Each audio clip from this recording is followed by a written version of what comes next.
So let's look at this structure a little bit more.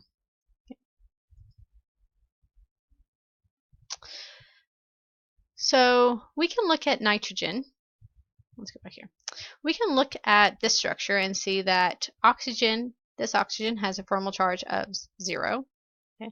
This oxygen has a formal charge of -1 and -1. Here, while nitrogen would have 5 minus 3 would have a formal charge of 2. Each of these oxygens would have a formal charge of -1. So overall, there are less formal charge on this structure than this structure. We cannot add any more double bonds, okay, because nitrogen it's too small and cannot expand its octet. Okay.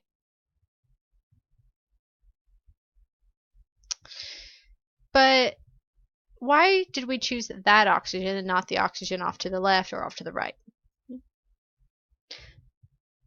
We can actually have multiple equivalent Lewis structures. And so we can use the formal charges to decide between two different Lewis structures. But if the Lewis structures appear the same, then the number of bonds and things like that, then the formal charges kind of fail, where the formal charges is just one way of determining the actual structure. Now, we can look at resonance structures. And resonance means that all these structures are equivalent, but the electrons and where they go are different.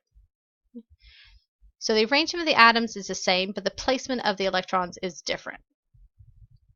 What this looks like for our system, for our example, is we can move this double bond to this oxygen or to this oxygen. Okay?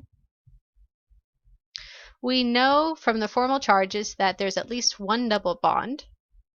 We also know from experiments, not your experiment, someone else did the experiment and showed that that something weird happened where all 3 nitrogen-oxygen bonds are the same. Okay, and they're all shorter than a single bond. So we know that there's not just a single bond going on.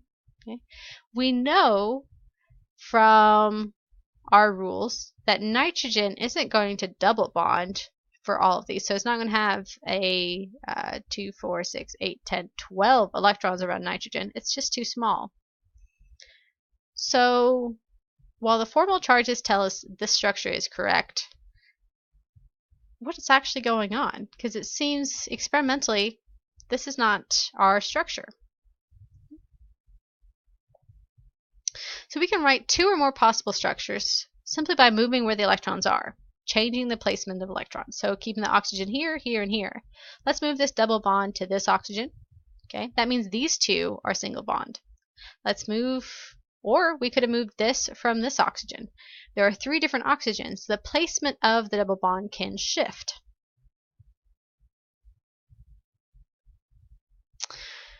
So we see that the oxygen double bond can move from this oxygen to this oxygen to this oxygen. The formal charges is still the same. Nitrogen still has a +1. There are 2 oxygens with a -1. The oxygens that are assigned the -1 shifts. So what we're actually looking at is the average of all possible structures.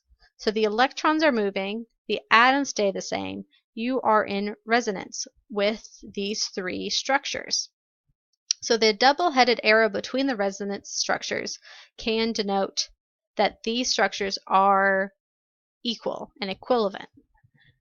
Now, instead of drawing 3 individual structures, which some of your homework will have you do, you can also draw them as partial double bonds. So we see that there are one formal bond, okay, and then the double bond is dashed, where it's not official, it's not there. It could be there, but you don't know. Okay. So the resonance structures the electrons are called delocalized. So they, in a formal structure, we see that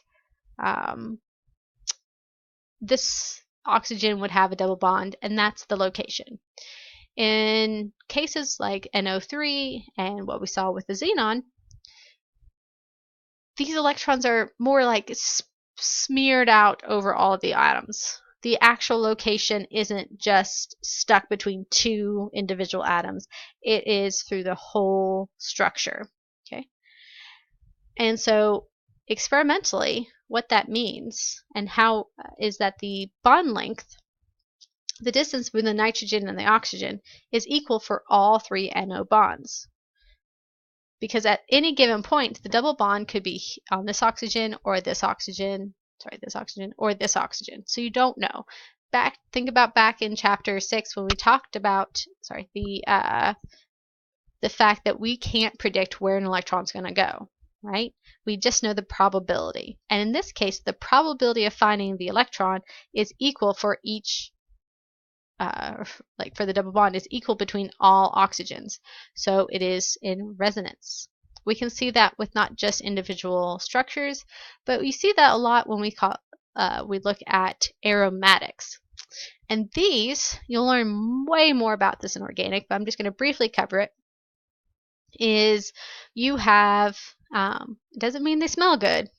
It just, aromatic means that you have a ring structure, okay, with double bonds that could be at different locations. So you would have resonance within this ring. Okay? So the double bond could be here, or it could be here, and so forth. And so we draw that as just a circle in these ring structures. So benzene is the most common one, and that's the only one we're going to really talk about in this class, is just a double bonded ring structure. This resonance has a stabilization effect where there's lower energy associated with this resonance, with the shared bonds. So let's look at another example. So CO3 2-, you should know that as the carbonate polyatomic ion. Okay. Again, we can calculate the valence electrons. Carbon has a valence electrons of 4. There's one of them. Oxygen has a valence electron of 6. There's 3 of them, so 18.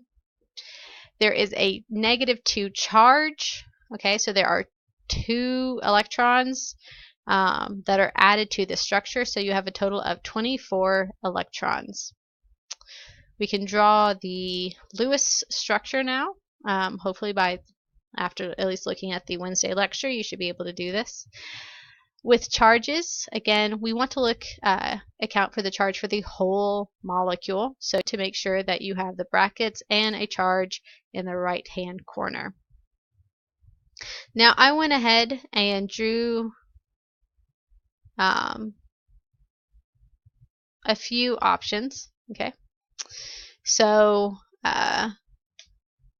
we know we can count for the bonds for carbon, we can count for the lone pairs and oxygen, okay? So counting for all of it, we have this structure. Going by the formal charges, you can see that compared to these two, carbon here has 4 - 3, which is a +1 charge. All of these oxygens have a -1 charge.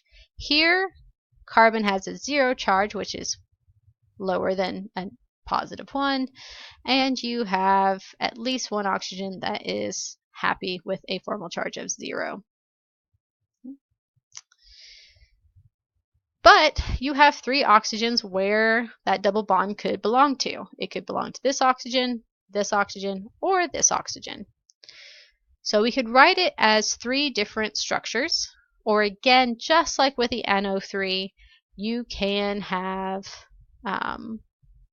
a resonance structure drawn, so that way it is more like, I thought I had the added in, but not. You can have it so it's double bonded, like in this. Okay, Again, the electrons are there's a equal chance of finding the double bond in this oxygen here and here. So the bond length between all carbon and oxygens are the same. Okay. Again, you can note that they all have the same formal charges. They just have different structures. Okay. So the starting point, and I do like my lists. Okay, so I'm going to put that all up in there. There we go. All structures that you're trying to consider for resonance structures have to have a valid Lewis structure. So you're not going to see a double bond in hydrogen. You're not going to have extra electrons hanging out. You must account for all electrons have a nice valence Lewis structure. Okay. The location of the atoms do not change. It's where the electrons are. The electrons shift. The types of bonds shift. So you go from a single to a double bond. You might see this as a triple bond. So you would go from a double bond, take a lone pair, triple bond for a lone pair, or something like that. These options, okay? The actual atoms do not move. The bond angles do not move. So once you have your structure, that structure doesn't change, just the kinds of bonds and interactions between the atoms. Okay? The number of unpaired electrons must remain the same. The number of bonds must remain the same. The resonance stabilization is most important when delocalizing charge on two or more atoms. So does the stabilization, or does this resonance structure add any stabilization? Does the formal charges agree that this is the most stable structure? Experimentally, can you see that these structures are the bonds are equivalent, things like that. Okay.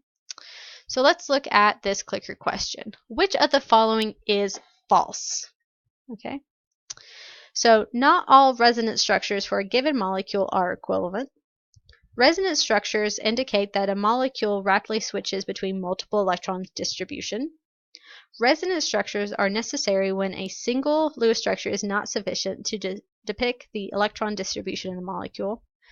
Or D, formal charges are calculated the same way in resonance structures as in all other structures. So starting from D, we did this, right? We saw that the formal charges on all three structures for nitrate are the same, and for carbonate. Okay. So we know that D is true. C, resonance structures are necessary when a single Lewis structure is not sufficient. So we saw that with looking at the xenon and oxygen, right? There is, or with the nitrate, there are multiple ways to move those double bonds around between the oxygen, right? So a single Lewis structure is not correct, and that's why we show at least three different, 2 to 3 different structures. Okay. Resonance structures indicate that a molecule rapidly switches between multiple electron distributions. Again, this is true because we don't know where the location of those double bonds are. We don't know where the electrons want to go to form a double bond. So at any given point, it could be at any of the, in this case, oxygens. Okay. So A, not all resonance structures for a given molecule are equivalent. If it was not the same, it wouldn't be in resonance. So A would be false. Looking at another example, can you predict which of these structures could have resonance? Okay, so take a moment. The idea behind here, you have to draw out your Lewis structures. Okay, so pause the video, draw out the Lewis structures for every compound. Okay. You can leave off, I'm going to go ahead and say that E you can leave off because we ended up skipping the organic structures. So go through A through D, write the Lewis structures, look at your electrons. Can you have a double bond or a triple bond somewhere else? This would be one of your quiz questions, so I'm not going over the answer.